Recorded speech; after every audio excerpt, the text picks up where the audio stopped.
সম্মানিত উপস্থিতি, আজকে এমন একটি সময়ে আমরা এখানে দাঁড়িয়েছি যখন আমার বাংলাদেশ রক্তাক্ত। এমন একটি সময়ে আমরা কানাডায় এখানে শান্তিতে বসবাস করছি যখন আমার স্বজন নিরাপদ নয়। এমন একটি সময় আমরা এখানে আছি যখন বাংলার আকাশে বাতাস আজকে সন্তান হারা মায়ের আর্তনাদে ভারী হয়ে উঠেছে। শহীদের বোনের আর্ত চিৎকারে আজকে বাংলার আকাশে বাতাস ভারী হয়ে উঠেছে। বাংলার বাতাসে আজ রক্তের গন্ধ। আপনারা কি বলতে পারেন কি অপরাধে আবু সাইদকে হত্যা করা হলো? কি অপরাধে নিরপরাধ ছাত্রদেরকে হত্যা করা হলো? আজকে কোটা আন্দোলন আর কোটায় সীমাবদ্ধ নেই। এই আন্দোলন এখন একটি গণ আন্দোলনের রূপ নিয়েছে। কোটা বিরোধী আন্দোলন এখন এক গণ অভ্যুত্থানের নাম, যে গণ অভ্যুত্থানের মধ্য দিয়ে ওই পিশাচিনী খুনি হাসিনা বিদায় নেবে ইনশাআল্লাহ। আমি প্রশ্ন রাখতে চাই, আমরা আজকে দাবি তুলছি, আমার ভাইয়ের হত্যার বিচার চাই। এই দাবি আমি আজ তুলছি না, কারণ যে খুন করেছে আমার ভাইকে তার কাছে আমি কি করে বিচার দাবি করতে পারি? একজন খুনির কাছে আপনি কি করে তার বিচার দাবি করতে পারেন যে আমার ভাইকে হত্যা করলো আর আমি তার কাছে আমার ভাইয়ের হত্যার বিচার চাই? এর চাইতে হাস্যকর আর কিছু হতে পারে না। আমি বলতে চাই, খুনিদের সাথে কোনো আপোষ নয়, আপোষ করার সময় পেরিয়ে গেছে। কোটার অধিকার চাইতে গিয়েছিল আমার ভাইরা, তাজা রক্ত তারা বিলিয়ে দিয়েছে, জীবন দিতে হয়েছে।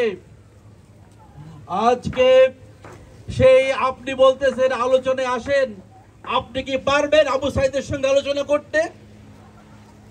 আপনি কি পারবেন ফারহানের সঙ্গে আলোচনায় বসতে? আজকে আমি বলতে চাই, এই বাংলাদেশের যে চলমান পরিস্থিতি, এই পরিস্থিতির সমাধান একটাই সমাধান, তার নাম হচ্ছে step down Hasina. Step down Hasina, step down, step down.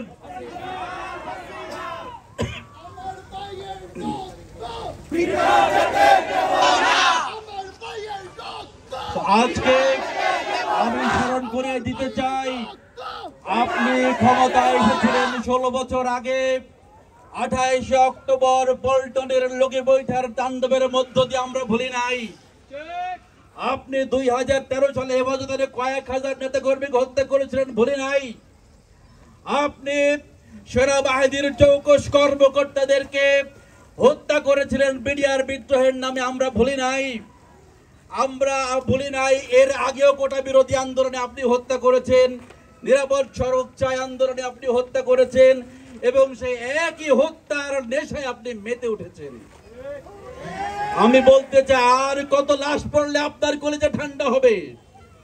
আমি আজকে এই কানাডা থেকে ধিক্কার জানাই, আমরা তাদেরকে ধিক্কার জানাই যারা বাংলার মানুষের এইভাবে আজকে দীর্ঘশ্বাসের কারণ হয়ে দাঁড়িয়েছে, জাতির ঘাড়ে একটি জগদ্দল পাথরের মতো আজকে চেপে বসেছে।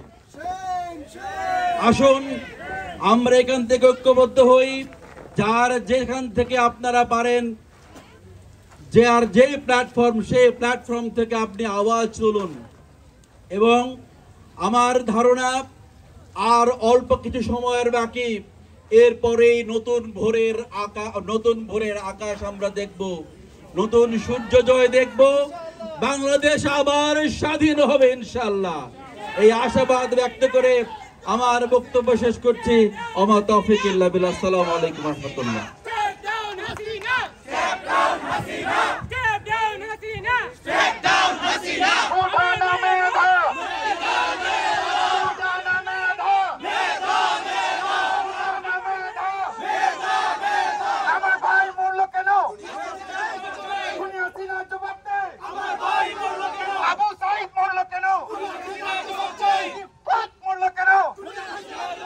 তানভীর মরলো কেন?